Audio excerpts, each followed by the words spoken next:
台湾师范大学第2日举办台湾文化的记忆甲转译联合计划成果发表会，现场展览品有配合着手机的台语放假，也佫用全台文写的高中的台语课本，内容若甲较早来比是更加有人权、高级甲艺术的成分伫内面。不过啊，我唱歌足好听的呢。配上手机的放假，互母语是手机的族群嘛通了解，佮用台文写的绘本，希望透过动物的故事，向囡仔解说环境保护、自由人权等等的议题。国立台湾师范大学举办台湾文化记忆甲转译发表会，现场展出用创新手路展现台湾文化的作品。真侪展览品是下多元领域，亲像这的台语绘本，目的是要培养囡仔的公民意识。互咱的台湾囡仔知影讲，这个故事内底所讲的这个动物，因的这个故事其实就是咱台湾人即马咧面对的，甲咱家己的公共，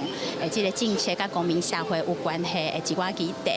现场佫用全台文写的高中课本。计划主持人之一的刘成贤讲，因为国家语言发展法，未来国中甲高中拢会有本土语言的必修课。不过，即马伫高中的部分，也无本土语言的课本，所以想要带头来做一本。刘成贤讲，希望本土语言嘛会使有无共的模样，所以伫编写的时阵，比过往加较侪现代的元素。台语课本嘛会咧教人权、性别平等，佮有科技甲外国文学的内容，要去除大家对台语的刻板印象。因为一般人对本土语言的第一个印象拢是感觉讲，就是传统啊、农村啊。所以，阮咧想，阮希望当甲现代社会，甲一寡现代议题做结合，结合世界，结合科技，